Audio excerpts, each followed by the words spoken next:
अरे बाप की बात तो छोड़ो, शादी के 2-4 महीने के बाद वो ऐसा बीवी का गुलाम होता है कि फिर अपनी अम्मा से कहता है चुप, तू नहीं समझेगी। कोई बात हो रही है, कहता है तू नहीं समझ, तू बीच में क्यों बोलती है, तू नहीं समझेगी। उसको कह रहा है कि तू नहीं समझेगी, उस मां से जो बचपन में तेरे रोने से समझ जाती थी कि तू दूध के लिए रो रहा है या तेरे कांधे में या पेट में दर्द है, जो बचपन में तेरी चीख और तेरे रोने की आवाज से पहचान लेती थी कि तुझे भूख लगी है या तेरे जिस्म के किस हिस्से में दर्द है। तो उस डॉक्टर से, अल्लाह की कसम, मां से बड़ा कोई डॉक्टर दुनिया में पैदा नहीं हुआ।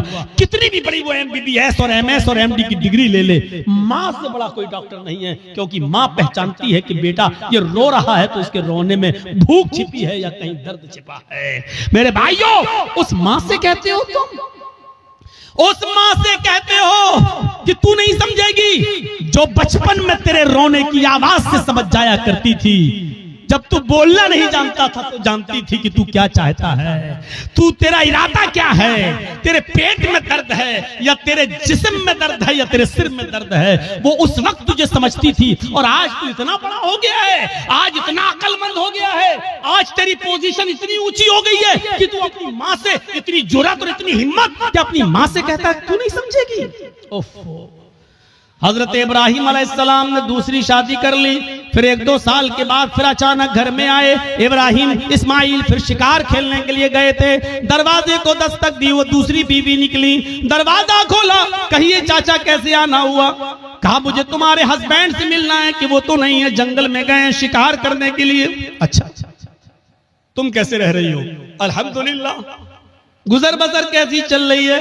अल्लाह का शुक्र है, अल्लाह ने जिस हाल में भी रखा है हर हाल में अल्लाह की तारीफ है। फरमाया मेरी बेटी, जब तुम्हारे शौहर घर पे आ जाएं तो उनसे कहना कि एक बूढ़ा आदमी आया था, उन्होंने सलाम कहा है और चलते चलते उसने ये नसीहत की है कि अपने घर की चौखट को बरकरार रखना, इसको बदलने की जरूरत नहीं है। घर की चौखट ठीक है, ये औरत भी कहती है बुढ़ा सटिया गया, बदलने की तो कोई बात ही नहीं हो रही। इस्माइल अलैहिस्सलाम जब घर पे आए तो बीवी ने पूरी बात बताई। इस्माइल अलैहिस्सलाम खुश होकर कहने लगे मेरी बीवी वो मेरे बाप थे और घर की चौखट तुम हो। उन्होंने कहा बरकरार रखना, इसका मतलब यह कि अपनी बीवी को अच्छी तरीके से रखना, ये अल्लाह की बड़ी नेक और फरमाबरदार बंदी है। बाप की तमन्ना ये होती थी कि हमें जो है मेरे बेटे को अच्छी बहू बीवी मिले, मुझे अच्छी बहू मिले। और जहां बेटों के हक हैं बाप के ऊपर, वहां हक एक ये भी है कि वो अच्छी और दीनदार लड़की से शादी कराए। आज किन से शादियां करा रहे हो अपनी बेटियों की? माँ बाप। पहली बात तो माँ बाप को बेचारों को तो अब देखने का मौका ही नहीं मिलता है। अब तो लड़के और लड़कियां खुद ही सेट कर लेते हैं। अब तो माँ बाप बेचारे उनकी बात मान लेते हैं, अगर नहीं मानेंगे तो ये लड़की मेरी बेटी मेरी नाक कटा के रख देगी और मुझे बदनाम कर देगी, इसलिए जहां चाह रही है वहां कर दो बस।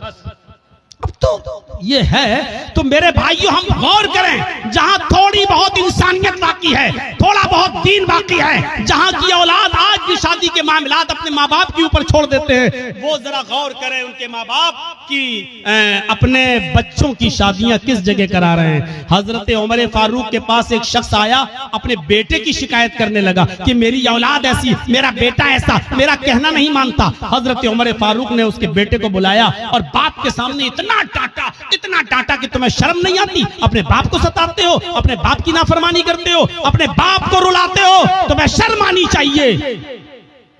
बहुत कोई डांटने के बाद बेटे ने कहा कि अमीरुल मोमिनीन हो गई बात? कहा मैंने तुम्हें समझा दिया है कि आपने बेटे का हक तो बता दिया, बेटों के ये बाप के साथ ये करें ठीक है, लेकिन बाप के ऊपर भी बेटे का कुछ हक है कि नहीं?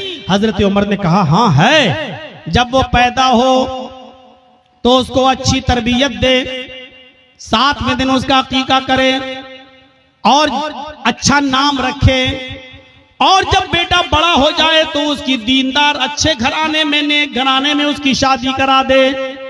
ये है बाप का हक औलाद पर। तो उस बच्चे ने कहा, लड़के ने, अमीरुल मोमिनीन मेरे बाप से पूछो इसने इन तीनों कामों में से कौन सा काम मेरे साथ किया है? जब मैं पैदा हुआ 7वें दिन का था तो मेरा अकीका नहीं किया, नाम मेरा रखा, तो जानते हो इसने नाम मेरा क्या रखा? अरबी में ऐसा लफ्ज बताया जिसका उर्दू में तर्जमा होता खटमल। इसने मेरा नाम रखा खटमल। और तीसरा, जब मैं बड़ा हुआ तो शादी करा दी एक मजूसी लड़की के साथ, एक अनपढ़ जाहिल गवार जो जानती नहीं है कि शौहर का हक क्या है, इसने एक नाफरमान औरत के साथ मेरी शादी करा दी। तीनों काम इसने नहीं किए। फिर हजरत उमर फारूक ने बाप को डांटा, कहा बेटे की शिकायत करते हो, अपनी गलती नहीं बताते हो कि तुम्हारी गलती क्या है? तुमने जब अपनी औलाद का हक अदा नहीं किया तो अब भुगतो, देखो, और अब ये सारे जुल्म और ज्यादती सहो, अब तो तुम्हें सहना पड़ेगा। मेरे भाइयों, एक सहाबी रसूल हैं, अपनी माँ को खाने काबा का तवाफ करा रहे हैं, उनकी माँ पैरों से लंगड़ी है। अल्लाह महेशवी ने अपनी किताब मजमऊज ज़वाइद के अंदर इस वाक़े को नकल किया है, जरा गौर से सुनिएगा। उनकी माँ आंखों से अंधी है, पैरों से लंगड़ी है, बूढ़ी है। कहने लगी बेटा मुझे खाने काबा का तवाफ करा दे, मेरे बेटे मुझे उम्रा करा दे, मेरे बेटे मैं तवाफ करना चाहती हूँ। उसके बेटे ने अपनी माँ को पकड़ा और खाने काबा तक ले गया, सवारी का इंतजाम किया और ले गया। और खाने काबा पहुंचने के बाद वो चूंकि पैरों से लंगड़ी थी, आंखों से अंधी थी, इसलिए वो चल नहीं सकती थी, इसलिए बेटे ने उसको अपनी पीठ के ऊपर लाद लिया। इस जमाने में व्हील चेयर चलती हैं, उस जमाने में व्हील चेयर भी नहीं थी। उसने अपने कांधे पर, अपनी पीठ पर अपनी माँ को लाद लिया। उसने एक चक्कर पूरा किया, 2 चक्कर पूरे किए, 3 चक्कर पूरे किए, 4 चक्कर, 5 चक्कर, और 5वें चक्कर को पूरा करने के बाद जब छठा चक्कर लगाने लगा तो उसकी मुठभेड़ हो गई, वो टकरा गया हजरत उमर फारूक रज़ी अल्लाह ताला अन्हु से, अपनी पीठ पर अपनी माँ को लादे हुए, और अपनी माँ अपने हजरत उमर से टकरा गया। हजरत उमर ने कहा ठीक ठीक ठीक, चलिए सलाम हुआ, सलाम वालेकुम, वालेकुम अस्सलाम। जब उसने 6 चक्कर 7 चक्कर पूरे कर लिए तो हजरत उमर के फारूक के पास आया। हजरत उमर ने कहा माशाअल्लाह, अपनी माँ की बड़ी खिदमत कर रहे हो तुम, इस बूढ़ी माँ को तुमने तवाफ कराया अपनी पीठ पर लाद कर।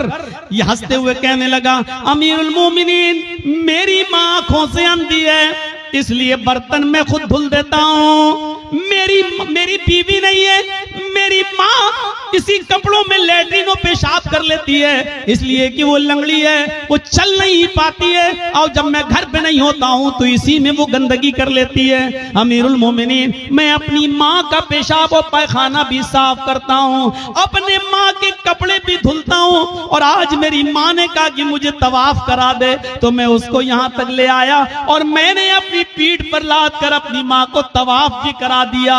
ऐ अमीरुल मोमिनीन, क्या मैंने अब भी अपनी माँ का हक अदा नहीं किया? क्या मेरी जिम्मेदारी पूरी हो गई? क्या मैंने अपनी माँ का हक अदा किया या नहीं? हजरत उमर फारूक की आंखों में आंसू आ गए और रोते हुए कहने लगे चलो यार, जाओ अपने घर और अल्लाह की इबादत में अपनी जिंदगी गुजारो। उसने पीछा करते हुए कहा अमीरुल मोमिनीन, मैंने मसला पूछा है, आपको जवाब देना होगा। फरमाया क्या पूछते हो?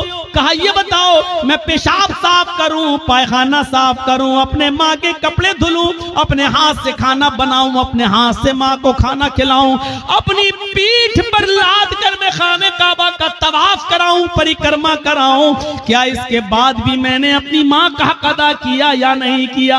हजरत उमर कहते सुन, जब तुझे तेरी माँ जन रही थी, जब तुझे तेरी माँ पैदा कर रही थी, जब अपने पेट से तुझे बाहर कर रही थी, उसको जो दर्द हो रहा था, जो लीवर पेन हो रहा था, उसको जो दर्द हो रहा था, तुझे जनते वक्त, तुझे पैदा करते वक्त, और उस दर्द में जो उसने पहली आह निकाली, जो उसने दर्द में पहली आवाज निकाली, आह, उसने अपनी जबान से जो पहला जुमला अदा किया, आह, जो उसने आह की आवाज निकाली, आए मेरे दोस्त, अभी तो तूने अपनी माँ की पहली आह का भी हक अदा नहीं किया, तू उसकी पूरे जीवन का और पूरी लाइफ का और पूरी जिंदगी का हक अदा क्या करेगा? अभी तो तूने उसकी पहली चीख का भी हक अदा नहीं किया, उसकी जिंदगी के हक के बारे में पूछता है, क्या था हो गया? अभी तो एक आह का भी हक अदा नहीं हुआ। ये है माँ का मकाम, ये है माँ का मर्तबा, ये है माँ का दर्जा। अगर आप नमाज पढ़ते हैं लेकिन आपकी माँ आपसे खुश नहीं है तो बेकार है आपकी नमाज। आप रोजा रखते हैं, आपकी माँ आपसे नाराज है तो बेकार है आपके रोजे। आप कितनी भी इबादतें कर लें, कितनी भी अल्लाह की पूजा पाठ कर लें, कितनी भी कुरान की तिलावत कर लें, लेकिन आपके माँ और बाप आपसे नाराज है तो आपकी इबादतें आपके मुंह पे मारी जाती। इबादत भी शर्त के साथ होती है। डॉक्टर दवा देता तो परहेज भी बताता है। अल्लाह ने कहा है नमाज पढ़ो तो ये भी कहा है कि इसके साथ साथ ये भी करो। मेरे भाइयों, रमजान का महीना आ रहा है, रोजा रखने से पहले सोच लेना कि तुम्हारे माँ बाप तो तुमसे नाराज नहीं है। नमाजें पढ़ते हो तो सोच लेना, सर्दियों में दिसंबर और जनवरी की सख्त सर्दी में उठकर ठंडे पानी से वुजू बनाकर तहज्जुद पढ़ते हो और माँ बाप नाराज है तो सोच लेना कि तुम्हारी ये रात की इबादत अल्लाह कबूल करेगा या नहीं करेगा। इन चीजों पर जरा गौर करना। दो चीजें हो गई, तीसरी चीज पर आई है। हर एक चीज ऐसी है कि जिस पर 2-2 घंटे बोला जा सकता है, लेकिन मैं मुख्तसर करते हुए आगे चल रहा हूं। तीसरी चीज पर गौर कीजिए। वला ततरुकन्न सलातन मक्तूबतन मुतअम्मिदन फ़इन्न मन तरक सलातन मक्तूबतन मुतअम्मिदन फ़क़द बरिअत मिन्हु ज़िम्मतुल्लाह। कभी भी किसी भी हाल में फर्ज नमाज मत छोड़ना, किसी भी हालत में फर्ज नमाज मत छोड़ना। अगर फर्ज नमाज छोड़ दी तो अल्लाह की जिम्मेदारी हट जाएगी, अल्लाह की जिम्मेदारी से निकल जाओगे। अल्लाह की कोई गारंटी नहीं तुम्हारी जिंदगी। ओफो, क्या जबरदस्त पॉइंट। किसी भी हाल में फर्ज नमाज मत छोड़ना। बाप बीमार है, मस्जिद में अजान हो रही है, अब अजान होगी, उसके 15 मिनट के बाद जमात होगी। बाप मेरा सीरियस है, जल्दी से फोन करो, एम्बुलेंस बुलाओ, या जब तक गाड़ी निकल रही है तब तक वुजू बनाओ और अपने घर में फर्ज ही फर्ज पढ़ लो 4 रकात ज़ोहर, और जल्दी से अपने बाप को लेकर पहुंचो हॉस्पिटल के अंदर। यहाँ सुन्नतें छोड़ दो।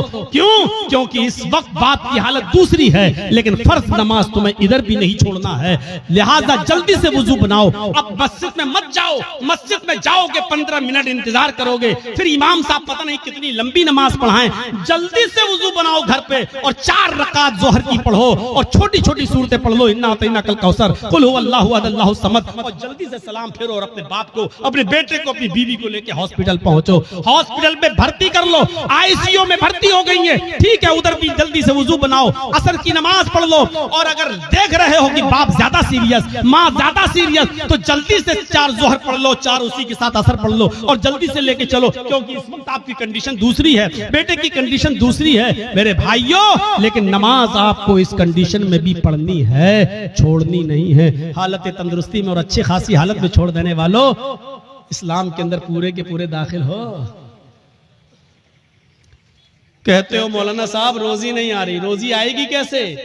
रोजी की दुआ तो अल्लाह ने नमाज में बताई है। जब एक सजदा करके उठते हो और दूसरे सजदे में जाते हो तो सजदे, दोनों सजदों के दरमियान बैठकर जो दुआ पढ़ते हो, मेरे भाइयों, सबसे अफजल और सबसे अच्छी दुआ तो मुस्लिम शरीफ की हदीस की ये है, रब्बिग़फिरली रब्बिग़फिरली, अल्लाह मेरी मग़फ़िरत फरमा, अल्लाह मेरी मग़फ़िरत फरमा। लेकिन मेरे भाइयों, अबू दाऊद और सुनन नसई की दीगर दूसरी रिवायतों में ये दुआ भी आई है कि बैन सजदतैन, सजदों के दरमियान जो दुआ पढ़ी जाती है वो है अल्लाहुम्मा ग़फ़िरली वरहमनी वहदनी वआफ़िनी वरज़ुक़नी। देखिए, सजदे में जो दुआ पढ़ी जा रही है उसमें आप रिज़्क़ भी मांग रहे हैं। अल्लाहुम्मा ग़फ़िरली वरहमनी वहदनी वआफ़िनी वरज़ुक़नी, अल्लाह मुझे रिज़्क़ हलाल दे। आपने ज़ोहर की 10 रकातें पढ़ी, 10 बार आपने कहा वरज़ुक़नी। आपने फजर की 4 रकातें पढ़ी, 2 सुन्नत 2 फर्ज, आपने 4 मरतबा कहा वरज़ुक़नी, अल्लाह मुझे रिज़्क़ हलाल दे। आपने असर की, अगर मस्जिद में पहले पहुंच गए तो 4 सुन्नत और 4 असर फर्ज पढ़ ली तो 8 रकातें पढ़ी, 8 मरतबा आपने कहा वरज़ुक़नी। मगरिब में 5 मरतबा आपने कहा वरज़ुक़नी। इशाम में कम से कम 7 रकातें हैं, 4 फर्ज 2 सुन्नत और 1 वित्र, आपने 7 मरतबा कहा वरज़ुक़नी। गौर करो, जो इतनी बार अल्लाह से रिज़्क़ मांगेगा, रोजी मांगेगा, अल्लाह उसको मायूस करेगा? अल्लाह उसको निराश करेगा? अल्लाह उसको नाउम्मीद लौटाएगा? नहीं। तो आपको रिज़्क़ हलाल मांगने की दुआ अल्लाह ने बताई है, और वो है नमाज। नमाज ही नहीं पढ़ोगे, अल्लाह से मांगोगे ही नहीं, तो अल्लाह क्यों देने लगा तुम्हें? और देगा भी तो ऐसे ही देगा। 5,000 कमाया, घर पे आए, बेटा बीमार, डॉक्टर ने कह दिया आईसीयू में रखा जाएगा, खर्च करो 50,000। कमाया 10,000, घुस गया 50,000। क्यों? अल्लाह ने कहा वमन आरज़ा नु ज़िक्री फ़इन्न लहू मईशतन ज़नका, तुम मेरे जिक्र से एराज करोगे हम तुम्हारी रोजी को तंग कर देंगे। जिक्र से एराज करना। आज एक दिल चाहता कि तुमको एक कीमती बात बता दूं, सुनिए। एराज करना किसे कहते हैं? यहां पर बहुत से लोग ऐसे होंगे जो नमाज छोड़ते हैं, नमाज नहीं पढ़ते हैं, या जुमे पढ़ते हैं, 8 दिन मस्जिद में नहीं आते हैं, 7 दिन गायब। उनके बारे में तो मैं कुछ कह ही नहीं सकता, वो जाने, उनका रब जाने, उनको क्या अजाब होगा क्या नहीं, वो अल्लाह जाने, उनका रब जाने और आप जाने। मैं उनकी बात कर रहा हूं यहां पर जो नमाज तो पढ़ते हैं लेकिन टाइम पे टाइम, नमाज तो पढ़ते हैं लेकिन टाल मटोल कर। अजान हो रही है, 5 कस्टमर रह गए हैं, इनको निपटा दूं तब जाऊंगा। जल्दी जल्दी आपने उनको सौदा दी दुकान से, जब तक बंद करके जा रहे हैं पता चला जमात हो चुकी है।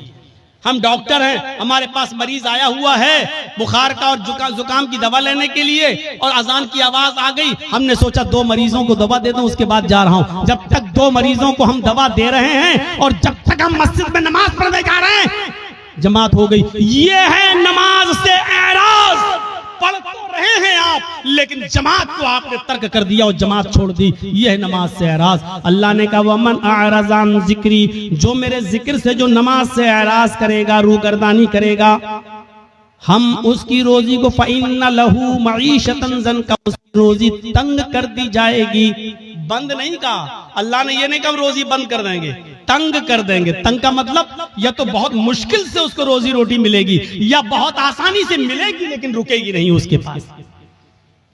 आज कितने लोग हैं ऐसे, मौलाना साहब बहुत कमाता हूं लेकिन बरकत नहीं हो रही है, मौलाना साहब 1 लाख रुपया महीना कमाता हूं लेकिन रुकता नहीं है, कभी इसको कैंसर, कभी उसको टीबी, कभी इसको बीमारी, बीमारियों ने घेर लिया, लगता है कोई जादू टोना कर रहा है। अरे अल्लाह के बंदे, एराज तो समझ ले, एराज किसको कहते हैं? वमन अअरज़ अन ज़िक्री, जो मेरे जिक्र से नमाज से एराज करेगा। बच्चा रो रहा है, माँ टीवी पे सीरियल देख रही, रिमोट उसके हाथ में, सास भी कभी बहू थी, बीवी माँ उस बच्चे की माँ देख रही, सास भी कभी बहू थी, नाटक, चिप्स खाती जा रही, चाय पीती जा रही है और नाटक देखती जा रही है, ड्रामा। इधर बच्चा रो रहा है, माँ जानती है कि बच्चा दूध की वजह से रो रहा है लेकिन सोच रही है नहीं 10 मिनट का ड्रामा रह गया, 10 मिनट और देख लूं। बच्चा रो रहा है लेकिन सीरियल देखने में लगी हुई है। क्या कहा जाएगा? माँ ने बच्चे से एराज किया। जब सीरियल खत्म हो गया माँ ने बच्चे को उठाया और दूध पिलाया। देखिए दूध पिला रही है लेकिन फिर भी उसने अपने बच्चे से एराज किया, रूगर्दानी की अपने बच्चे के साथ। इसको कहा जाता है एराज करना। आदमी नमाज तो पढ़ रहा है लेकिन मरीजों को पूरा देखने के बाद आ रहा जमात खत्म हो गई। नमाज तो पढ़ रहा है लेकिन दुकान के सारे कस्टमर को निपटा के आ रहा है, जमात खत्म हो गई। इसको कहा जाता है एराज करना। माँ दूध तो पिला रही है लेकिन सीरियल देखने के बाद आदमी नमाज तो पढ़ रहा है लेकिन अपनी दुकानदारी पूरी करने के बाद, तो आपने अल्लाह के लिए छोड़ा क्या है? आपने अल्लाह के लिए छोड़ा क्या है? कुर्बानी क्या दी है? कुर्बानी तो ये थी, आवाज आई हय्या अलस सलाह और सामने वाला 10,000 रुपए का कस्टमर है, आप कह दो कि जा पहले मैं नमाज पढ़ने जा रहा हूँ, अगर नमाज नहीं पढ़ूंगा मैं नमाज के बाद ही तुम्हें दूंगा, जाओ नमाज पढ़ लो उसके बाद आना। हय्या अलस सलाह की आवाज सुनते ही मस्जिद की तरफ चले जाओ। वो कहने लगा कि मैं 10,000 रुपए का सामान लेने आया। आपने कहा 10,000 रुपए की परवाह नहीं है, रज़्ज़ाक़ वो है, रोजी रोटी देने वाला वो है, रोजी रोटी देने वाली तेरी जात नहीं अल्लाह की जात है। आपने 10,000 के कस्टमर को ठुकरा दिया और आप मस्जिद में नमाज पढ़ने चले गए। ये है नमाज। ला तत्रुकन्न सलातन मक्तूबतन मुतअम्मिदन, कभी भी किसी भी हाल में कसदन और जानबूझकर तुम फर्ज नमाज को तर्क मत करना। जो फर्ज नमाज को जानबूझकर तर्क कर देता है, फर्ज नमाज को जानबूझकर छोड़ देता है, अल्लाह की जिम्मेदारी उसकी ऊपर से उड़ जाती है। अपने आप पर गौर करो कि कितने % मुसलमान हो, इस्लाम में दाखिल हो या नहीं, ऐसा करते हो या नहीं। अब तो बड़ा मुश्किल हो जाएगा। अक्सर लोग हमारे भाई यहाँ बैटरी वाला रिक्शा चलाते हैं बेचारे, अब पैसेंजर को लेके जा रहे हैं रिक्शे पे, अजान की आवाज आई हैया अलस सलाह, उसको वहीं रिक्शा रोकना पड़ेगा, फौरन मस्जिद में भागना पड़ेगा। मौलाना साहब क्या करें? हाँ सुन लो, उलमा की मौजूदगी में फतवा आपके सामने दे रहा हूं, और ये फतवा मेरा नहीं, अब्दुल्ला इब्ने बाज का फतवा है, शेख सालेह अल उसैमीन का फतवा है। और फतवा यह है कि हर वो नौकरी, हर वो बिजनेस, हर वो कारोबार हराम है इस्लाम के अंदर जिस कारोबार की वजह से और जिस बिजनेस की वजह से आपकी नमाज छूट रही हो, इस्लाम में उस कारोबार को हुर्मत हराम करार दिया गया है। ऐसे कारोबार को इस्लाम ने हराम करार दिया है जिस कारोबार की वजह से आपकी नमाज तर्क हो रही है। नमाज ही नहीं तो फिर मुसलमान किस बात का, नमाज ही नहीं तो फिर इस्लाम का मानने वाला किस बात का। तो मेरे प्यारे साथियों, हम बहुत बेबाक हैं अपने अंदाज में। मैंने कह दिया, हर वो बिजनेस, हर वो कारोबार, हर वो नौकरी, चाहे वो बैंक की नौकरी हो, चाहे वो सरकारी जॉब हो या प्राइवेट जॉब हो। मौलाना साहब मेरा मालिक बहुत बदमाश है, हमें नमाज पढ़ने की इजाजत नहीं देता है। छोड़ दो, रज़्ज़ाक अल्लाह ताला है, वो प्राइवेट